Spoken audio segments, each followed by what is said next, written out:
where we chime in weekly to talk about books, Books that leave a mark start a conversation. and stay with you long after the last page. We are your illustrious hosts, Cristiano, Stranton. and this week we are going to cover Unsouled, By who? Will Wight. That guy. So guys, if you follow us, which you should, if you're not, you'll know that we did a 1 minute breakdown of this book. Good book, well recommended. So we wanted to come back and do a broader episode on it. Lots to discuss, lots to unpack. Pretty large series, Yeah. right? 12 books, I think. Real girthy. But each book isn't, crazy. We're not talking about Wheel of Time. Yeah, exactly. So, very doable. And it's, just good, fun reads. I like it to like something, I liken it to something like, it's even less girthy than like a Harry Potter book, to be honest. But in terms of the ease of the read, that's kind of how I felt. So yeah, I guess we'll just jump into like a little teaser. Go ahead, you got it. Me? Okay. In a world where your value is measured by your power, one person is born with none. No path forward, no place to belong, no way to compete. And instead of accepting it, he does something that almost no one around him understands. He decides to keep going anyway. Not because he knows how, but because standing still feels worse. As Cristiano says, we are going to be diving deep into Unsouled.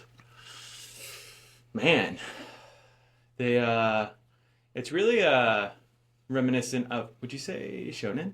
Yeah, Right? for sure. It's a shonen. It's a shonen. Tis a shonen, but it's a fun read. Like, it's it's funny because you had said it kind of reuses some of the same ideas from Red Rising. And it does.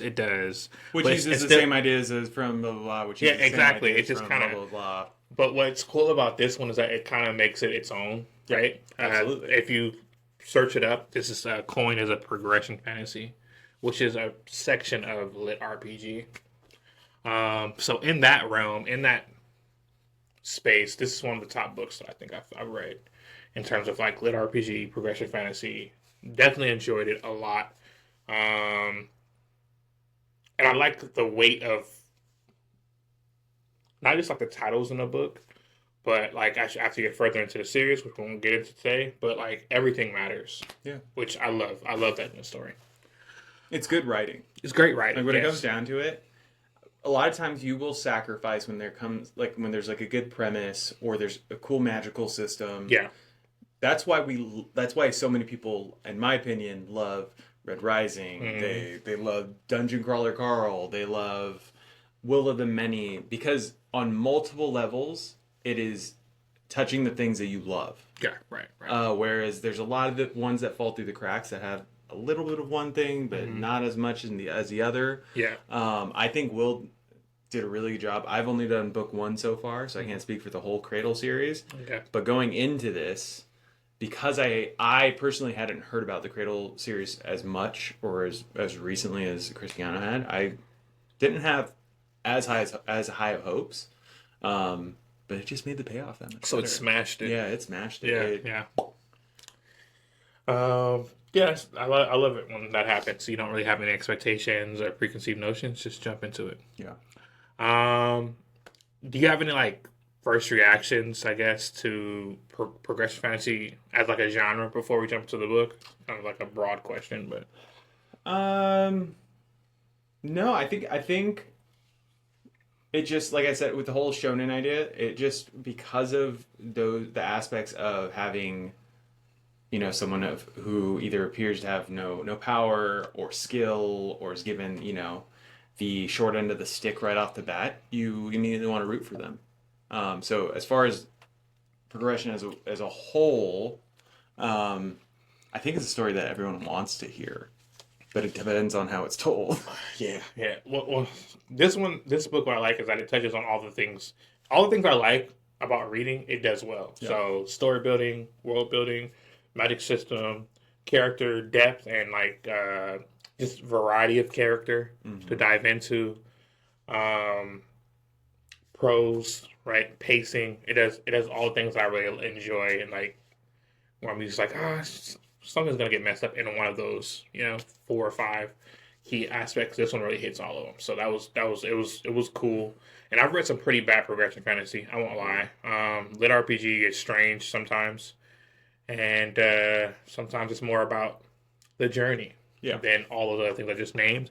Whereas this one kind of bundles it all up in a bag, and it's great. Mm-hmm. Great. Yeah. We'll do author spotlight real quick. Yeah. What do we know about Will? All right, well, we know that you are a fantasy writer. Yeah, we do. I hope so. Known for the Cradle series. Mm-hmm. I have also read some other. I've 3 other books by you as well. The House of Blade, like that series. I actually really enjoyed it. Different magic system. I won't get into it because I want to do another 1 minute. Yeah, we're on this one right now. Sorry. But anyways, I've read at this point like 15 of your books, so I'm a fan. Built a massive audience through self-publishing. We love a good self-publisher.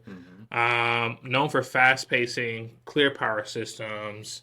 I guess the addictive structure of like how he built out the Cradle series as well. Cradle series blends cultivation, progression, fantasy, action, all those things that we love. And Unsouled, which is the book 1 in the series, sets a great foundation for the long character arc that happens over the course of like 12 books. Yeah. But yeah, and just a little plug here, Will. We'd love to have you on the pod to pick your brain, talk about your writing, how you got into it, what you like, what you don't like, but not what you don't like, but just more about you, your journey as an author, and the books that you've written. So yeah, if you see this, just let us know. Come on, we're a good time. We are. We're fun. You can ask any of the authors I've been on. We are great. We try to do our research. Yeah. Don't check us on that. Yeah. Right. Don't check us on that. With that being said, let's just jump into some book discussion. Okay. We kind of already did like a little teaser, but I'll try a little synopsis here. Unsouled follows Wei-Shi Lindon, or Lindon Wei-Shi, depending on where you're from. And he's a boy born without the ability to advance in a world where strength basically defines everything around you, right? He is labeled as unsouled. This is obviously, what the title of the book is. He is dismissed by his community and expected to live a limited life.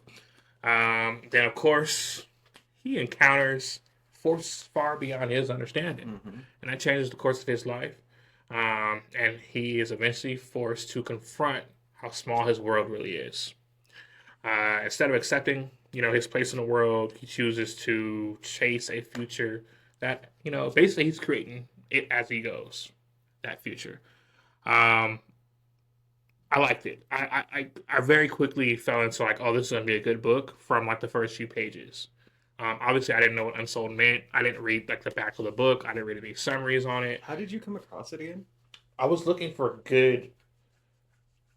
online and then looking in the best place to look for anything, Reddit, for a good fantasy series to jump into, because we went through some pretty rough reads, and this is one that I kept seeing pop up, like, oh, Unsouled is good, Unsouled is great, blah blah blah, some other things, and so I was like, I'm not gonna even read into it much. Let's just do this. It has enough people saying it's a good read that I'll just check it out for myself. So checked it out, and like I said, within like the first couple pages, I was like, oh yeah, I can tell this is gonna be a good. I love a good underdog story, and it very quickly paints that picture of him being an underdog. Very quickly. Yeah. Like, you have your elders telling you that you're unsouled or you're empty, and like in this world, that determines the status of how, of what you have to offer.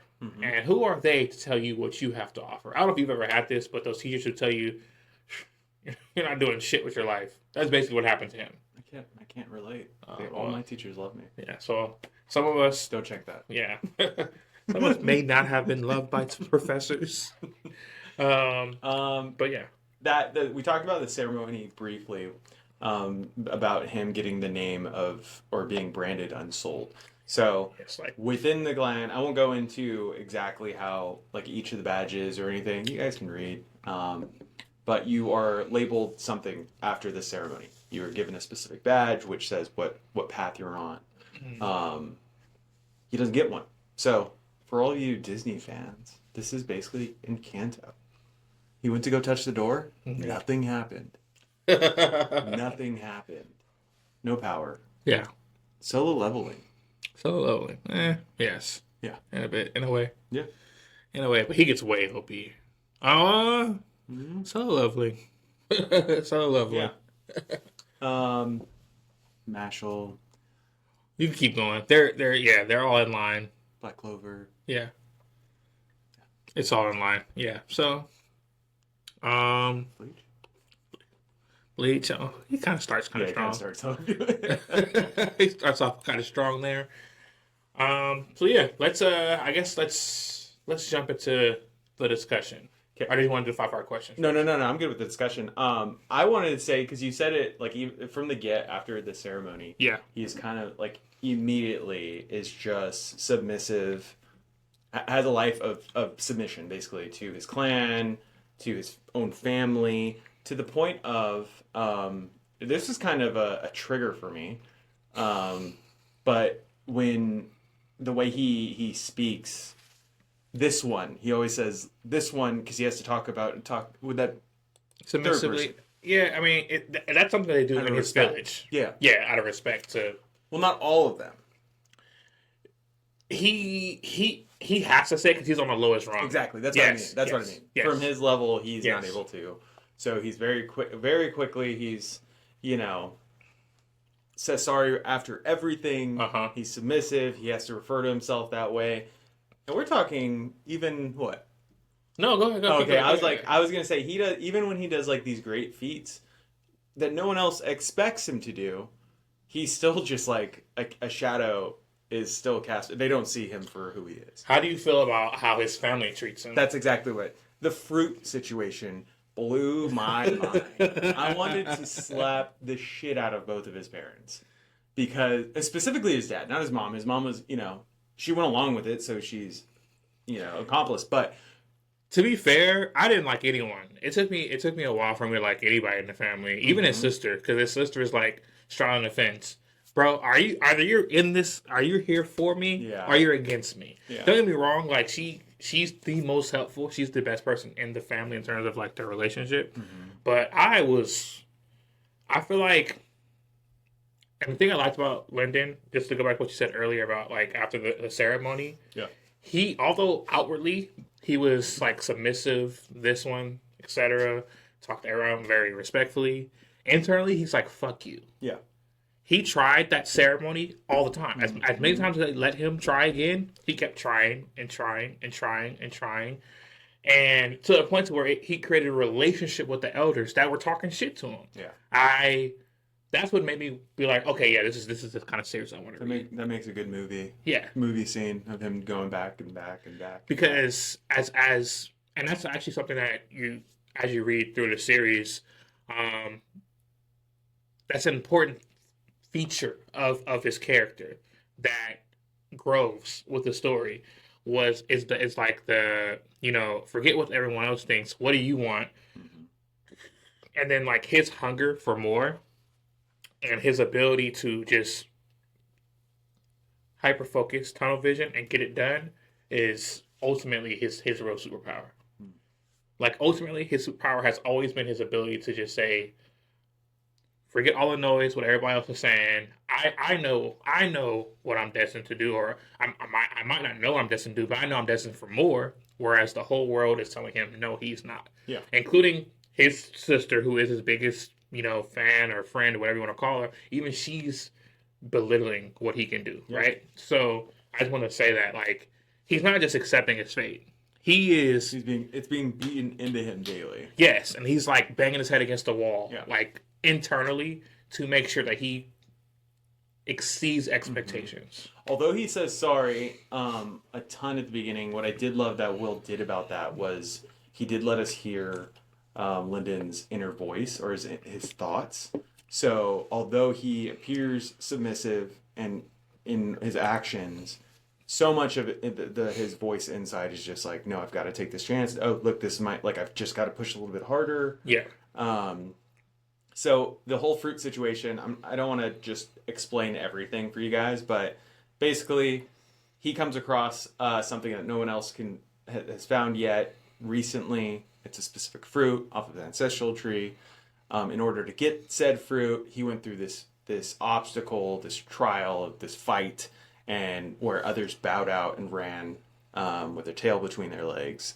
And he suffered an injury, but still got the fruit. Mm-hmm. He then goes home, arm and sling, broken, with the fruit, and his parents are like, awesome, we have this fruit. Let's cut it 3 ways. There's 4 in the family. Guess who wasn't getting a piece? And then the dad's response is like, well, you know, me and your mom are so close to becoming Jade, which is the next.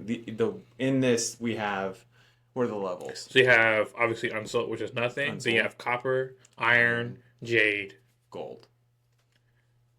Not yet. Yeah, not yet. Yeah, I mean there is a gold that appears in this book. Yeah, yeah. Markuth. Multiple. Yeah. But it's like legendary at this point, right? Yeah. Okay. So mom and dad are irons. Yep. Sister at that point is a copper. And they're trying to push her to obviously become an iron. Yes. So with this fruit that Lindon was able to get, they're like, well, this is going to help her. We have this 7-year festival coming up, and then we're going to get to Jade. And the what I want to give my boy Lindon is the audacity, the balls he had to say, yeah, but how close are you to Jade? Right? Are you sure about that? But really, if you can tell me that you're actually close to getting Jade, you can have it. It's all you. Right. And the parents had to bow out, which that makes me know that they aren't like that. Could have definitely been a character, such a deep character flaw that Will could have driven home. Like, oh, his parents were like. They had no heart. Yeah, like true pieces of shit. Yeah, but they there was recourse, and they was like, okay, that's fair. It's right. Let's split it. The kids get it. Yep. But yeah, that was just like an insight of just like how they're dynamic and I get it. It's good. That's good. Good breakdown. Breakdown. Yeah. The idea of being labeled early and how that shapes identity. So we kind of got into that a little bit. About him, I think it's what's important is how you respond to adversity. Yeah, I think that's one cool thing you can take from this book. What you go through isn't as important as how you respond. Mm-hmm. And for example, for Wei Shi Lindon, how he responds is to double down on trying as hard as he can. Although sometimes he gets broken, he gets beaten down, literally, mentally. Failure until success, mm-hmm. you know, or just finding a path to success that's good for you, like finding your own path to success versus trying to find a path to success from what you see other people do. Yeah, that's something that definitely drives home. That's a message that's definitely being driven home in this book. So really cool themes that you know you can read and kind of take from. The power system thing, just to kind of, I guess, touch on that really quick because you already touched on a scale. There's a vast difference between, and it's like, what's the word? It's not quantitative. It's, what's what I'm looking for? Where it's like, it's exponential. So, an unsouled or like a regular person is drastically weaker than a copper, right? Coppers. They have something called copper sight, right, where you can like see energy, I guess, mm-hmm. And you're just stronger physically. Iron, they call it iron body because your body gets remade. You're even stronger, exponentially stronger than a copper, than an unsouled or someone who doesn't have these hasn't reached that level. And then Jade, which is exponentially much more than a copper or iron, right? So Each level was like a huge jump. These aren't small, which is why Lennon's insight was important. Like, are you sure?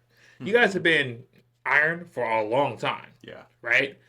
Are because his parents were exceptional when they were young, Yeah. right? Mom still got it going a bit, you know. Yeah. But dad, Well, he got injured. exactly. Yeah, he got injured. So the fact that he was the first one to pull the Jade card is nuts. Well, he has a heyday. He's just like every other dad that had that, Yeah.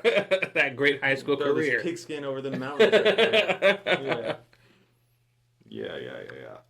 But so he has like, he has exceptional parents, which is why they're like, and everything's about status and rank in this clan and the surrounding rival clans, which is why they're like, yo, if we reach Jade, that's gonna help our family, the way she clan as a whole, and then also his sister, who's who's brilliant as well. She's super young. Yeah, she's already a prodigy.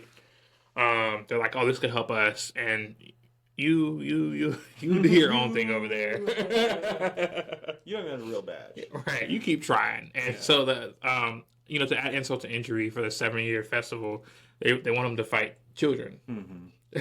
And they said straight up, it's a lose-lose. You're gonna lose. You could beat all of them without any contest, and you suck. Right. You could lose, and we figured. We everyone thinks you're gonna lose anyway. Yeah.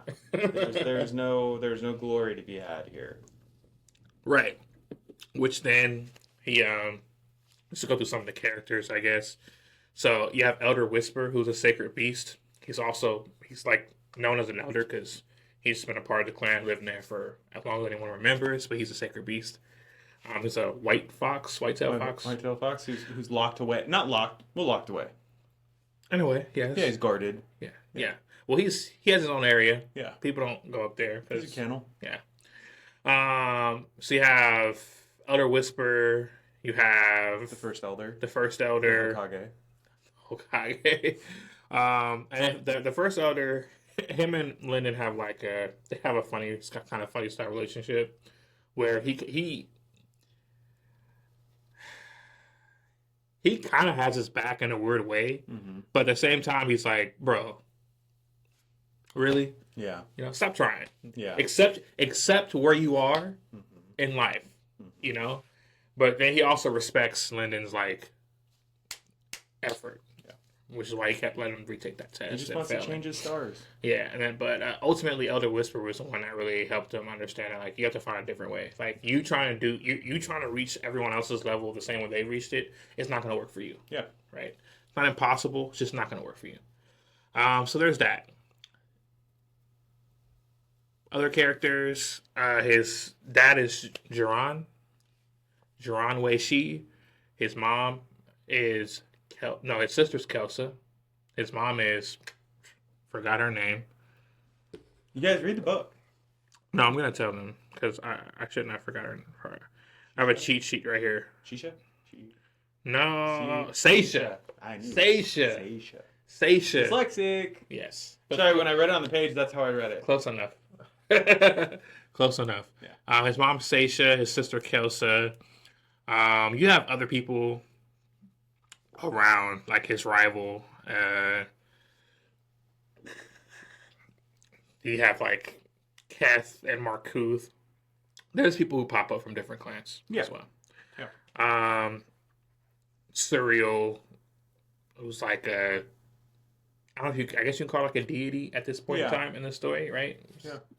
To my knowledge, she's godlike. Yeah. Elder Whitehall. Right, he's an elder from Heaven's Glory. Heaven's Glory, which is a different school and clan. But yeah, now we're just naming people. Yeah. Well, I wanted to introduce characters that they can look forward to. That's it.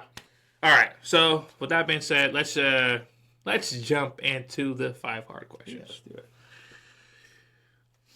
As you guys know, the 5 hard questions is our spin. It's what we would like to give to you guys. We basically look at the underlying themes and context clues and whatever of the books, and we try to create questions that tie it into real life for you and I. Yeah. I and you. With that being said, question number 1. We can do one or the other. You can choose one. So Lindon is told early on who he is and what he can't become. Have you ever had a label you were given that you had to grow out of on your own? That's one question. Mm-hmm. Or you can do, what's something people assumed about you that you quietly prove wrong over time, or loudly prove wrong over time? Ooh, I like both of those. Okay. Which one more? Yes. I think. Okay, so I'm gonna go with the second one. What's something people assumed about me that I quietly proved wrong over time? I'll say guys in general. I'm not gonna put my whole chest into this and say that I can represent all of them, because some of y'all do need help. But there's the stigma of the lazy dad. The lazy dad, the dad that doesn't help around at the house, or doesn't like to do isn't domesticated, can't stand to do to help out around with the menial tasks of laundry and cleaning and loving on the kiddos. All those. You are that. That is my bread and butter. That is 100%. What I love to do. Yeah. And I do have a chip on my shoulder when I hear say Rachel and I are around friends, mm-hmm. and someone even hints at it, that oh, did you have to do everything, Rach, or and I'll be the first to say, Rachel is always the first to admit oh, actually Stratton does a lot of the laundry or whatever he helps out with. She's always right there for me. All right, there we go. But going to bat. Yeah. Going to bat. You can assume that about your broke ass husband, not me. Sorry, you chose wrong. Right. See, my guy. Yeah. All right. Look at you standing up for us, proving them wrong, proving the people wrong. All right. Question number 2. Yeah. Let's go to question number 2. Question number 2.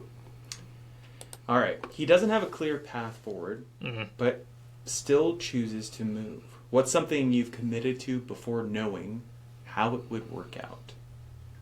Or do you usually wait until you feel ready? Or do you start before you have the full picture?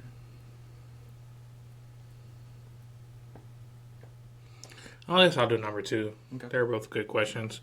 They are. I would like to say that I wait until I feel ready, but in action, I probably start before I have the full picture. I will have most of the picture. Yeah. When do you have time to be ready? What is being ready? I feel like that really undersells any actionable thing you've ever done, because in real life, you can feel ready, and then as you enter into doing something, you're going to have a million questions pop up from things that you don't really know about. So just ignorance, things that you've done wrong, so just mistakes.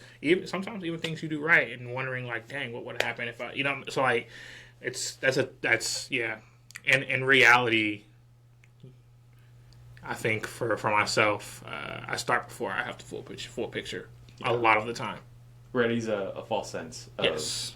Of security. Security. It's not real. Yeah, not at all. It's not. Question number 3. Most people in Lindon's world accept their limits. What do you think makes someone question the system they're in while others stay comfortable in it? That's one question. I would like to say that question's more about what do you think keeps people in that world? Yeah. Not so much you, but other people. Others, yeah. The alternate to this third question is, when do you think it's worth challenging a system, and when is it smarter just to work within it? I'm going to go with 1. Okay. So this question's about me. Just kidding. So from my perspective, no. I actually had a really good conversation with a buddy of mine, friend of the pod, Mr. No, not Taylor. I did have a great conversation with Taylor, but Taylor doesn't listen to the podcast enough to earn a shout out. Fucking Taylor. But Condi, Yes. John, my boy, you're probably driving right now.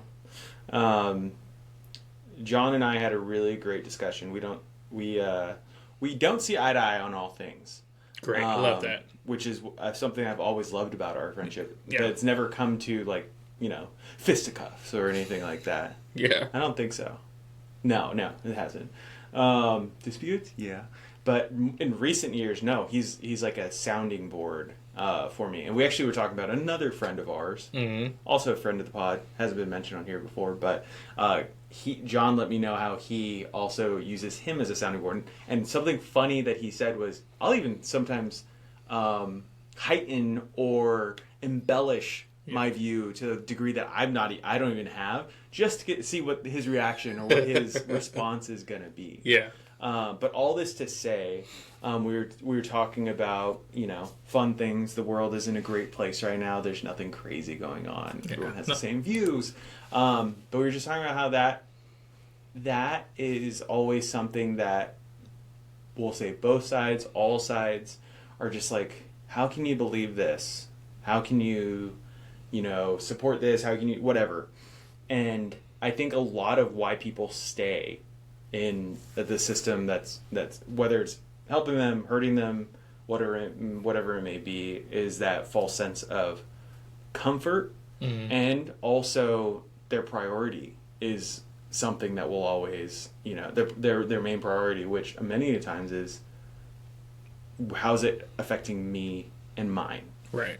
So if that thing that's happening isn't, directly affecting me, I'm going to wash my hands of it. Unfortunately, it's just it's just what the case is. Right. I get one more day. My family gets to eat that much more. Whatever it may be. Again, not saying what's right, but to answer the question as far as, why people are comfortable within it. Although comfort is, relevant, it is something that is a currency among so many people. For sure. For sure. And just to piggyback on that, sometimes I feel like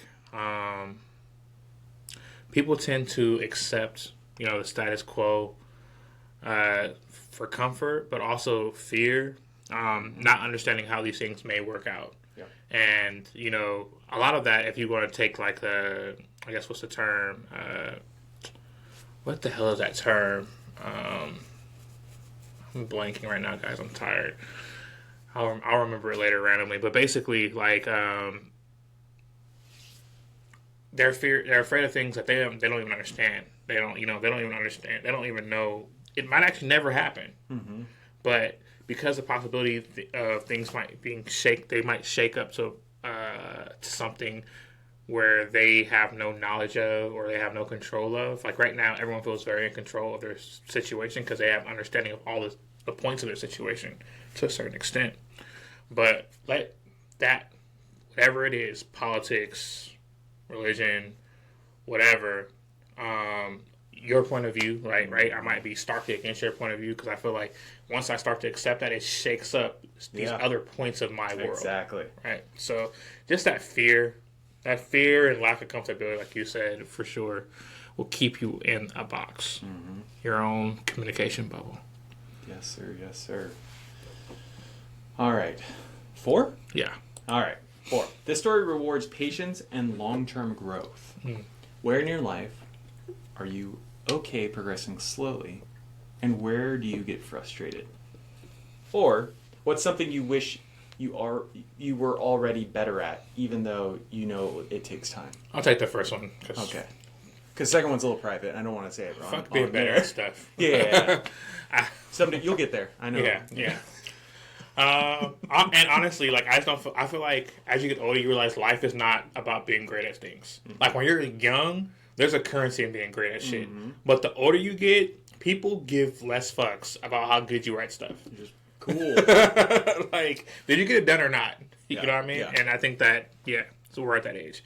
So anyways, for the first one, where in life are you okay progressing slowly, and where do you get frustrated? Money.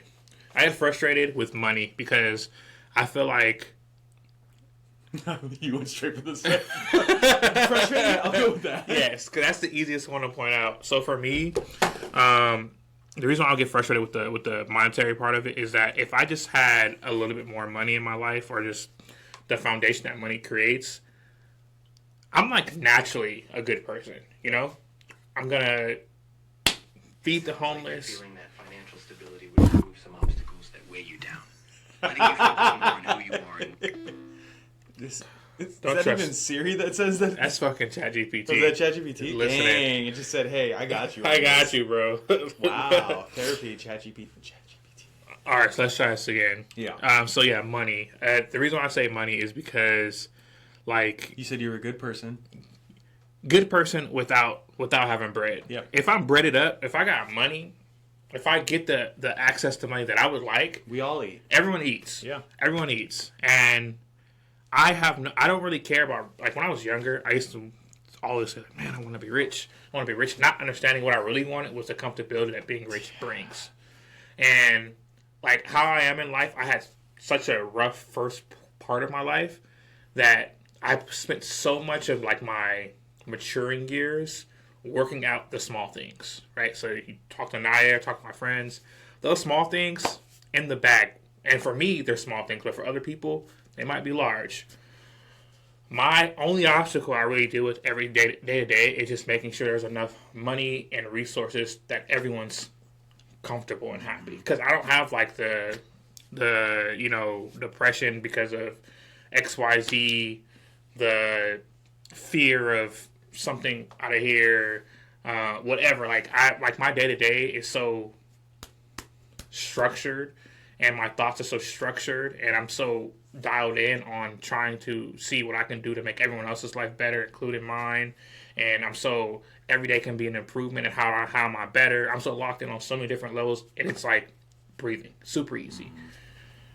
My only real hurdle right now is finding that level of stability, financial stability, where I'm like, okay, now we can take a breather.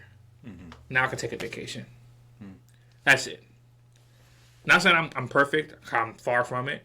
Hence why I just said there's always room for improvement. But I pay so much attention to other parts of who I am, and, like, what I'm putting off, and how I make other people feel, and how I can, like, all the things that I've whittled it down to right now. My biggest issue is figuring out how to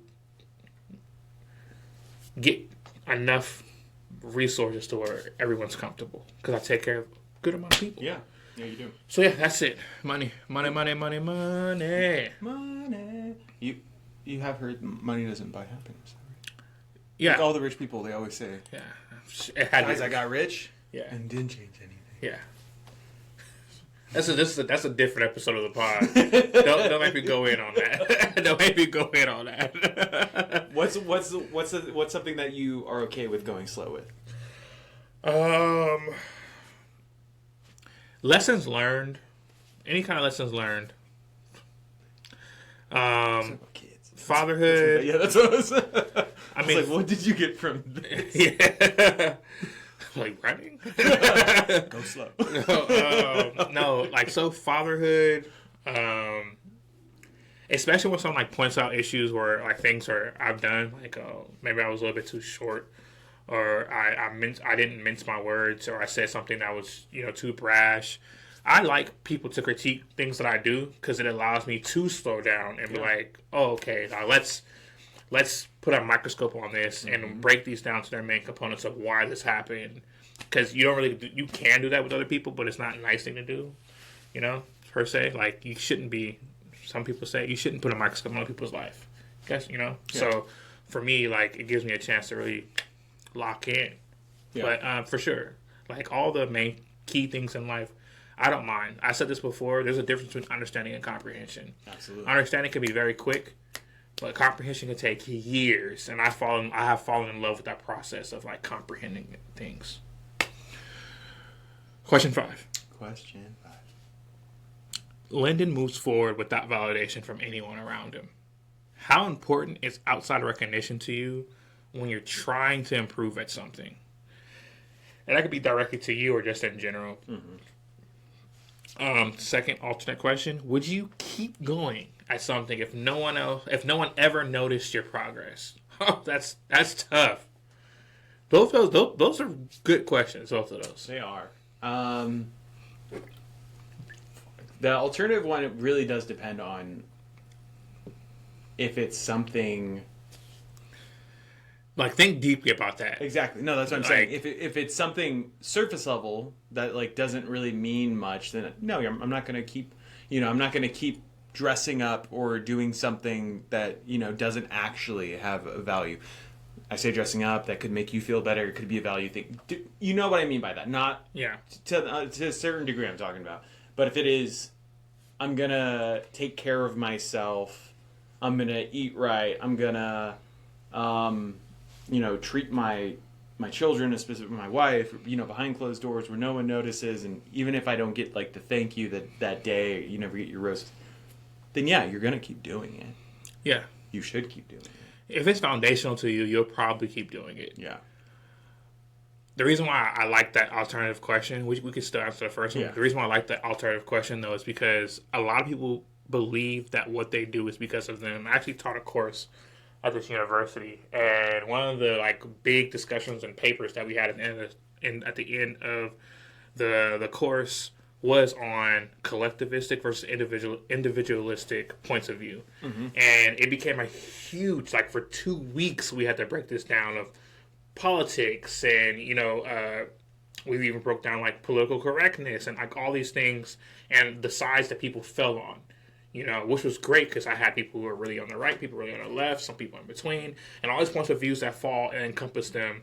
And I broke them all down to some being collectivistic, some being individualistic, and why, the whys. And it was so interesting to look at how people really thought that what they did was because I know it because this is what I want to do. When in reality, it's environmental determinism. There's an outside pressure that has built that internal drive. Mm-hmm.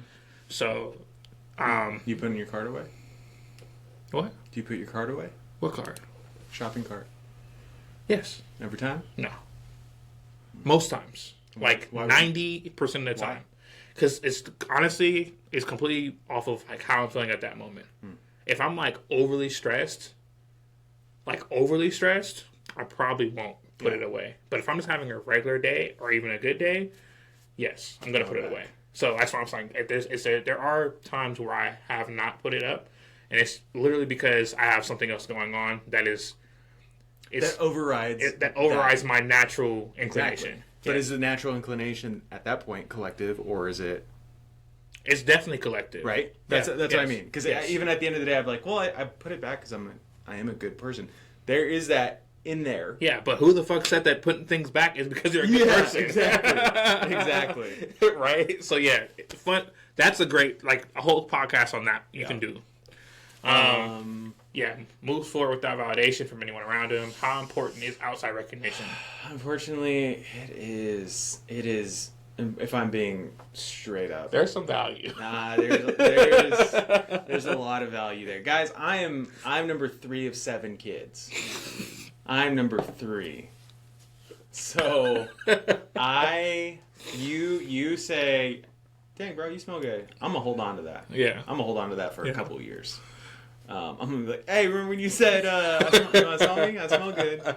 Or, dang, whatever the compliment may be, you're like, I see you getting, oh, thank you. You. And I will never forget that. Because, definitely. And I could probably go to a therapist for that. But yeah, validation, outside validation. Yeah. Love that. Is it to the point where it could be detrimental? Sometimes. At times, maybe. All of this has started a new workout or a new routine of some sorts. And, you're X amount of days in, and you're like, shit, man, no one said anything yet, Mm-hmm. And then you just want to stop. You don't want to do it anymore. The motivation drives up. Why am I doing it? No one's going to say it. Yeah. So, that's my, It is very important. Yeah. I think that, you'd be a fool to say, no, I don't need anyone's recognition. What the fuck are you talking about? Are you a real human? No. What are you talking about? I think all humans need some level of recognition. Mm-hmm. This is even if just looking for from the dad standpoint. Yeah. dads highly appreciate recognition for being a dad. Absolutely. I'm not saying that women appreciate it less. I don't think so. I don't think that's true at all. But I will tell you from my own lived experience, because I don't know what it's like to be a mom, dads. And I'm saying, like, to be honest, I like more recognition from my family than outside. Oh, absolutely. Like, you know what I mean? Like, it means more for, like, that for Naya or for my kids to tell me, like, oh, you're killing it. I'm like, oh, yes. Oh, my God. I think a big part of that is obviously where you know that it's a genuine, you know those roses are genuine. Right. You know? Right, and not, like, practiced or, like, I'm not practiced, but what's the word I'm looking for, where people just do it just because, like, it's performative. It's very performative. Yeah. Or, you know, they use it as like, oh, well, you know, we recognize you. And let's say like a meeting or something. They're like, oh, we gave you recognition. You don't need like a raise. Yeah. Anyway. Yeah. So those are the 5 hard questions. Those are our 5 hard questions. Guys, these came out to be really good questions. They did. All right. So the next portion of our episode, we usually do spoiler zone. There are things to spoil.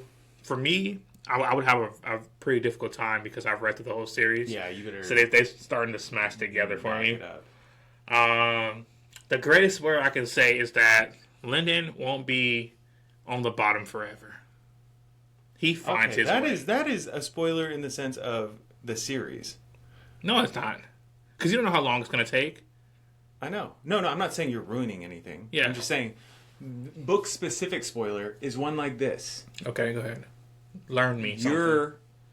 Yersin. Yaren? Her too. Yaren tells Lindon, by the way, this whole Unsouled thing, not a thing. Oh, yeah. Not a thing. Yeah, it's not real. Your whole ceremony, we all have heard about it, means nothing. So you just kind of got the short end of the stick, and everyone here is weak as fuck. Yeah, everyone's weak. You live in a weak clan, a weak society. Yeah, you just let other weak people say you're weaker, and there's really not a math to it. Yeah. At least to this point of the book, or of the series for me. But hearing that, I was just like, oh, I knew something was going to be up. Yeah. I knew something was going to be up. I also thought he was going to be... I brought up Mashal earlier, so, you know, Harry Potter, but not. Just super strong, no power, like Asta and Black Clover. Yeah. I thought it was going to be to that degree where he couldn't use the magic or the Madara. Is it Madara? No, Madara is... I know, that's what I was like, wait. Yeah, I'm going to Naruto. OP. No, Madara. Madara. I just added a... Yes. Yeah, Madara. So... that he wouldn't be able to access that power. Yes. The Madara. Yes. Madara. I know. I was like, oh, dang, I did not pick that up. Dyslexia, guys. Dyslexia. But no, he actually is able to access it, which is why, for me, I was like, Unsouled. Like, not able to access... Okay. Don't do it. I'm not. All right, whatever. Just keep reading, guys. One thing I will say that if he spoils any of the, I will just not finish the series. I won't, guys. And then Will will come on here and I'll be like, sorry, just now. Wish I could have read your books, but... Just to kind of, I guess, piggyback off what you said just now, because I don't want to spoil anything. Hurt people. Yeah. And in the society of people who are systematically put down, they're putting down people under them. And this happens across the board. That's another, like, this book has so many jewels. Crabs in a bucket. Yeah, crabs in a bucket. Crabs in a bucket. It has so many jewels that it was super easy to make this outline, to like go over this stuff, because there's so many themes to pull from. Will, come onto the podcast, bro. Yeah, dude. We got so much stuff to chop it up about. I would like to spoil some things with you. We're the best friends. Yes. The bestest of friends. Yeah, bestest. And I want to know what your favorite book of the series is. Is it over? Was number 12 the final? Yeah. Oh, it was? I don't want it to be, though. I'm not going to lie. I can't say more than then that. we could be in, you could... I'm not saying that that's why we want you on, to use our names, because they're, unique and everything for the next book. Because, Yeah. Yeah. Anyway. We're still waiting for an author to take us up on that. Eventually. We'll get it. Keep requesting. Yeah. Who's this book for? This book is for everyone that loves fantasy. And if you like unique power systems, you like... Would you say it's high fantasy? I say no. No. And I don't say that as a slight. I say that as, like, it's digestible. It is Yeah, it's not. There's no. this book. Yeah. I knew where you were going. Yeah. So no, it's not high fantasy. I wouldn't say it's high fantasy, but excuse me, fantasy. It crosses that border of fantasy and like an action based book because there's a lot of action in the book. But what really pulls the story together are the characters. Like, it's one of those jewels to where it has a great story, don't get me wrong, but the characters really fill out. Like, Yaren was such a breath of fresh air in terms of like the character development, like not character development, but when they introduced the character and just getting to know the character, breath of fresh air. And everyone's so different, like from Seisha to his sister, Kelsa. Everyone's very different. Yeah, super distinct. Right? Like, I think that's one thing that he does super well is every character's distinct. And he introduces a lot of characters in this series. And they're all very memorable and distinct. You haven't met my favorite character yet, but you will. And yeah, great job. This book is for everyone. Please check it out. It's not a long read either, so you guys can get into it fairly quickly and talk about it. This book deserves to be talked about. Yeah. This whole series, it has like a following, but every day I wonder why it's not bigger. Mm-hmm. That's fair. The audiobook is available on Audible only. It is a Audible original. And if you guys need a link, use our link, please. Use our link. We'll put it somewhere. Yeah, somewhere in here. Description, probably. Yeah, and if not, you can go ahead and check out the physical copy. Please do. Order online. Covers are great. Good. I when I first read, I was like, covers not really hitting for me. Keep reading. Keep reading. Covers start to hit. Will, if you do have a limited edition series coming through, send your boy. Yeah. Box set. Especially if the series is over. Box set. But, with that being said, I think that's another episode. That is another episode. Shout out for next week. What's going on next week? Next weekend. Oh, we're going to be at the LA Times Book Festival, which is the largest book event in LA. A little something. We'll be interviewing authors. We'll be there. We'll be your boots on the ground. So if you guys don't go, just check us out, and you'll see a lot of content on our socials and etc. On our TikToks, and Instagrams and all the things. And then if you are there, you see us there, stop us, say, "Hey, what's up? We're one of your millions of followers." Yeah, if there's a line, just wait patiently. You could jump ahead if you ballsy, feeling ballsy. But like, let us know what's up. Say what's up, and we will be there, guys. We will. And that's some news. We have some pretty cool separate from that. We have some pretty cool author interviews coming up too. Separate from that, author editor. Yeah, love it. It's gonna be fun. Stay tuned, guys, and thanks for checking us out every week. I was looking at this the other day. I'm like, man, we've done a lot. Every week we've put out like 40, 47. This is our 47. I don't know. Guys, don't quote me. This is 48? I think this is 48. Yeah, it's 48. Thanks for sticking with us, guys. We appreciate it. Which means we're coming up on our end of season 1. Almost the end of season 1. We're almost there. Our year marker. Yeah. So, without further ado, guys, we bid you farewell. We hope you have a great week. Please do. And we will see you next week.